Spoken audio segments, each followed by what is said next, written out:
O ministro Edson Fachin, relator da Lava Jato no Supremo Tribunal Federal, vai aguardar uma decisão conjunta da Corte antes de enviar a segunda denúncia de Rodrigo Janot contra o presidente Michel Temer para análise na Câmara dos Deputados. Na esperada última flechada do mandato à frente da Procuradoria-Geral da República, Rodrigo Janot acusou o presidente Temer de obstrução de justiça e de chefiar uma organização criminosa, formada por integrantes do PMDB, parlamentares, ministros e ex-ministros do partido, denunciados pela prática de corrupção em órgãos públicos e empresas estatais. Segundo a denúncia, o esquema arrecadou mais de 587 milhões de reais em propina. Rodrigo Janot também incluiu na denúncia, por obstrução de Justiça, o dono da JBS, Joesley Batista, e o executivo da empresa, Ricardo Saldi. Os dois tiveram um acordo de delação premiada rescindido por Janot. Com isso, o ministro Edson Fachin mudou a prisão dos dois de temporária para preventiva, sem prazo para terminar. Com relação a Temer, a denúncia de obstrução de justiça é por supostamente ter incitado o empresário Joesley Batista a comprar o silêncio do doleiro Funaro. No fim, o doleiro acabou fazendo o acordo de delação com a PGR. Além disso, Janot também acusa Temer de ter dado aval à compra do silêncio do ex-presidente da Câmara, Eduardo Cunha, na conversa gravada por Joesley Batista com o presidente fora da agenda no Palácio do Jaburu. Na semana que vem, o STF deve analisar o pedido de Michel Temer para suspender a denúncia de Janot até o fim das investigações sobre supostas irregularidades na delação da JBS. Mesmo que o pedido de Temer seja negado, o STF só poderá julgar o presidente se a Câmara dos Deputados autorizar, e para isso será preciso o voto de 2/3 dos deputados. E sobre a denúncia do procurador Rodrigo Janot contra Michel Temer, a gente vai conversar agora com o professor de Relações Internacionais da Unicinos, Bruno Lima Rocha. Boa noite, seja bem-vindo, professor. E você de casa pode participar mandando perguntas para o 99588-2374, 99588-2374. Bom, vamos começar com essa segunda denúncia, obstrução à justiça, organização criminosa. Qual a sua expectativa? Há chance dessa denúncia ser aceita na Câmara dos Deputados? Não, começa por aí. Eu entendo que não em função de uma conta de chegada.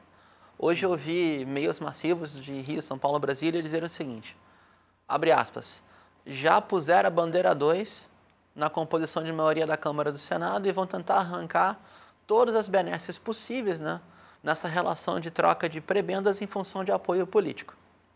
Eu não acredito. Essa segunda denúncia, embora na minha modesta opinião ela tenha uma dimensão mais forte que a primeira, a capacidade de articulação em contra Michel Temer está menor. Porque já houve a refutação da primeira denúncia. Então, nesse intervalo, Janot também se enfraquece e está no final do seu mandato, então também soa como vendetta política. Sincero e honestamente, no campo do achismo, a minha hipótese é que as acusações do Procurador-Geral são efetivas, elas têm um dado de realidade muito grande. Agora, daí a converter isso em perda de apoio político no Congresso, sem uma base social mobilizada, eu acho muito difícil. E a questão do próprio Janot em si, que encerra o seu ciclo, com tudo que apareceu nas delações ali, nas novas gravações do Joesley Batista, como é que fica essa denúncia do ponto de vista político? A gente viu aí, falou em vendetta, vai ser um toma lá da cá, e essa relação política não está sugando o governo? Porque a gente tem, as contas do governo não estão lá essas coisas, aí fica todo mundo pedindo né, um pouquinho, como é que vai ficar o país? Então, mas aí, Bibis, talvez seja a grande vantagem, entre aspas, uma ironia macabra, né, do clientelismo fisiológico que impera no Brasil. Graças a essas relações de prebenda, é que o Congresso derrubou um governo legítimo como o da presidenta Dilma, embora com uma base de aliança e com a relação com o oligopólio pouco ou nada republicana. Eu não digo que o lulismo como um todo não tenha se envolvido em relações pouco republicanas, eu digo que a presidenta Dilma não era. E o Congresso a derruba, através de uma chantagem de um homem que está preso e está chantageando outros, através de outro chantagista, que é Lúcio Funaro. É uma troca de chantagistas, que tem como um alvo na ponta, aquele que se preservou, que é Michel Temer, que era aliado de Cunha. Graças a esse jogo sórdido, eu diria, o país não avança para o precipício de longo prazo, que é a liquidação do patrimônio público, que a gente já teve a chance de debater aqui 2 vezes, Sim. Uma em nível estadual e em nível federal. Então, enquanto estiver rolando a denúncia, a contradenúncia, a articulação, o jogo de prebendas, embora o país fique paralisado, hoje eu prefiro que ele fique paralisado, ele ser liquidado de vez.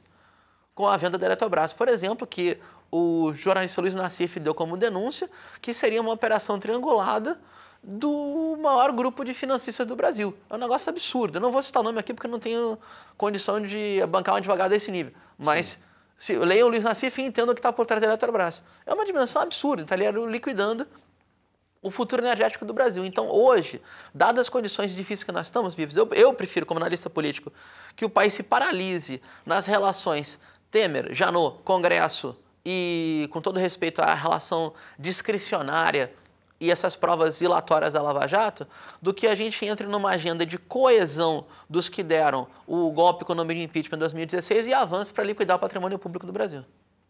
Bom, vou dar uma escalação aqui, ó. Entre os denunciados pela PGR, tá? Gedel Vieira Lima, o homem da mala, não, das malas, né? Do aparelho Isso. de dinheiro. Eliseu Padilha, Eduardo Cunha. Qual a origem da força desses personagens dentro do PMDB e que passaram por vários governos? A pergunta, na verdade, é o que é o PMDB? Porque todo mundo diz assim, tem o PMDB daqui, o PMDB de lá, o PMDB desse ou daquele. Vou tentar ser conceitual, tá? Uhum. O PMDB, na minha opinião, ele é uma coligação de oligarquias estaduais que, com algum grau de aliança, conseguem se adonar do Poder Executivo Federal e aí distribuem cargos, prebendas, relações da política como ela é, fisiológicas, clientelísticas. O PMDB é um enorme recurso à disposição que, como base auxiliar de um governo com alguma legitimidade, como, por exemplo, Fernando Henrique Cardoso, foi eleito e reeleito. Ah, Bruno, tu concorda com o governo dele? Eu não, eles eram 10, eu discordo 11. Mas tinha como base no parlamento também o PMDB. Ele é um recurso disponível, Sim, mas cobra um preço muito alto. Agora, o recurso disponível governando por conta própria não tem projeto político algum. O projeto político é a liquidação e a alocação de cargos, salários, vantagens, relações complicadas. Eu diria Sim. que se a denúncia do procurador-geral que está se despedindo do cargo estiver correta, a gente não tem um projeto político no Brasil. A gente tem um grupo que está ocupando o poder e essa ocupação do poder é mais ou menos para estabilizar relações de aliança. E só. A Raquel Dodge vai assumir. A gente acabou de falar, então o Rodrigo Janot está saindo. Isso vai mudar alguma coisa na Lava Jato? Qual a tua expectativa? Não sei, porque eu, sinceramente, sou muito crítico da Lava Jato. Uhum. Sou crítico principalmente porque eu entendo que ela é uma operação que tem um viés ideológico muito forte. E ela, como toda operação dessa envergadura, e não é só no Brasil, em escala mundo, ela, por vezes, ela pode violar a soberania nacional. Tá? Mas aí não é só a Lava Jato. Toda a cooperação jurídica internacional tem como cabeça de rede a superpotência que consegue fornecer a base de dados, base de informação, para buscar o dinheiro que circula em escala mundo. E aí a gente troca informações de superpotência. Fecha parênteses. Eu não vejo a procuradora que vai assumir, a procuradora-geral Raquel Dodge, que vai assumir, como uma pessoa que vai, aspas, limpar a Lava Jato ou vai paralisar a Lava Jato. Não vejo. O que eu entendo é que a forma como ela tomou posse já foi muito equivocada. Uma reunião fora de contexto, fora de agenda, com um presidente alvo de denúncia, não protocolar, ela tinha que se blindar, ela tinha que se preservar. Sim. Eu entendo isso. E ao não se preservar, já coloca uma enorme suspeição. Aqueles que a conhecem no Ministério Público Federal, a colocam como uma pessoa muito ilibada e com muita vontade de ascender na carreira. Então, essa noção de tomar conta do poder técnico-burocrático de uma carreira como Ministério Público pode fazer com que ela, sim, leve adiante, como Rodrigo Janot levou, a ferro e fogo a Lava Jato até o final. Sim. Agora vamos mudar de foco. A Folha de São Paulo de hoje traz uma matéria em que o ex-ministro Antônio Palocci afirma que, em negociação de delação premiada, entregou o dinheiro vivo ao ex-presidente Lula em pelo menos 5 ocasiões, vislumbrando o cenário eleitoral de 2018. Como é que ficou a situação do Lula? A candidatura ainda é viável? Palocci quer falar e falou. Eu sinceramente, eu preferiria que o ministro Antônio Palocci, além de falar tudo, tem que falar a relação que houve durante o período Lula. Eu me ponho em dúvida, mas eu não descarto. Uhum. Ele cogitou uma denúncia do sistema financeiro e recebeu como resposta. Eu sei que, tecnicamente, a resposta foi correta, politicamente foi um desastre. Isso não vem ao caso, ministro. Agora, a candidatura de Lula, até onde eu estou acompanhando, ela é praticamente inviável. Qual é a grande dúvida? Se o ex-presidente vai conseguir transferir a sua preferência de votos, que está batendo 34%. A transferência nunca é 1 para 1, né? É 1 para 2, 1 para 3. Em considerando que não há um candidato viável por direita, a gente tem um enorme vazio político no país. Bom, já vou encaixar para a nossa última pergunta. O cenário eleitoral está se desenhando para 2018. Ciro Gomes, por exemplo, chegou a ganhar força em um determinado momento. Como é que tu está analisando isso? E a direita, como vai se movimentar? Dória está chegando aí no Rio Grande do Sul, no sul do país. Seria um outro nome forte? O PSDB parece estar dividido também? Sim. A pesquisa Vox Populi que eu acompanhei, a última, colocava como intenção de voto para o conjunto dos possíveis tucanos candidatos não está batendo 3 pontos. Sim. Então, deixa eu ser justo, Bolsonaro também é outro fenômeno. Eu ia chegar lá. Então, a intenção de voto de Bolsonaro entre, por exemplo, faixa etária, grau de vinculação com a internet, quanto mais dentro da bolha conservadora, mais voto ele tem. Quanto mais fora da bolha conservadora, menos voto ele tem. O Bolsonaro, por incrível que pareça, ele é um operador político que se preserva. Ele se preserva para público, para atos públicos, para o tipo de circulação que faz. Agora, a campanha vai ser uma campanha, no meu entendimento, de 2 níveis, Bibis. Para ser muito breve, uma campanha ideológica, onde vai ter um cenário muito complicado no país. Se eu tivesse em off, eu falaria outra coisa. Onde todas as forças políticas, eleitorais ou não, vão estar envolvidas. Porque a simples ameaça de repetir em escala nacional, que a gente viu no Rio Grande nos últimos 7 dias, de prática fundamentalista, censura a artes plásticas, um discurso salvacionista, isso é muito perigoso. Isso pode estar vindo a ocorrer. Sim. Pela via do Bolsonaro, obviamente, que é o seu capital político, é esse. É essa euforia conservadora. Agora, isso não é viável numa campanha. Não é viável, até porque ele nunca se expôs mediaticamente, vai se expor agora. O que eu vejo? Um enorme vazio de candidaturas viáveis e uma eleição muito polarizada no nível ideológico, onde vai todo mundo estar incidindo, quem está concorrendo ou não.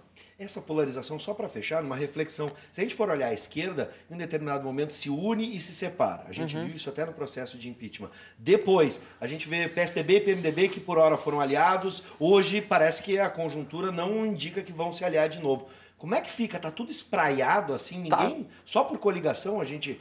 Isso é uma prática da nossa política, a coligação. Parece que fica inviável se coligar hoje, porque todo mundo se odeia. A gente nem sabe, Bíblia, quais vão ser as regras eleitorais, né? As regras possíveis para disputar 2018. Mas eu diria o seguinte, a aliança PSDB-PMDB para o impeachment foi uma aliança de ocasião, onde o PMDB era a força política que estava à frente, mas era uma força de recrutamento, e o PSDB, sim, ia tentar impor o seu projeto político derrotado nas urnas em 2014 e parcialmente feito por Dilma reeleito. Por isso, então, ela perdeu sua legitimidade. Sim. Essa condição é típica do cenário político brasileiro. A gente tem 35 partidos no Congresso, é um negócio absurdo. Se botar todo mundo que a legenda vai dar uns 50, fragmenta todas as legendas, mas não tem um viés ideológico mais forte. Agora está tendo. Sim. Eu diria o seguinte, o que a gente está vendo também, não posso já te falar isso, tá? É uma consequência da ruptura de um pacto de classes entre a centro-esquerda ou o centro da política, as oligarquias políticas e o que tinha de capitalismo brasileiro com alguma vontade de fazer valer trabalho vivo e gerar valor aqui nesse país. Eu entendo que esse pacto foi rompido com o impeachment e agora a gente vive a consequência de não ter outros projetos para colocar no lugar. O Alberto Tcharqueadas pergunta, Temer responde esse processo em 2019? Olha, não sei, porque se eu for trazer a memória do caso do Banestado, da CPI do Banestado, da revisão das privatizações, o lulismo colocou uma pedra de cal em cima e botou uma bandeira branca. Sim. Então, talvez o próximo governo que venha assumir pode também ter uma espécie de pactuação. O que tem hoje é o seguinte, o Ministério Público ele é uma entidade autônoma, profundamente equivocada muitas vezes, mas autônoma, e que vai ter uma agenda própria que pode sim ir em cima do ex-presidente e dos seus aliados. Professor, sempre um prazer recebê-lo. Obrigado. E a gente fica na expectativa, vamos debatendo, porque as coisas ainda estão acontecendo. 2018 ainda falta bastante tempo. Vídeo que tem ainda para acontecer. Seja bem-vindo sempre. Obrigado, bicho.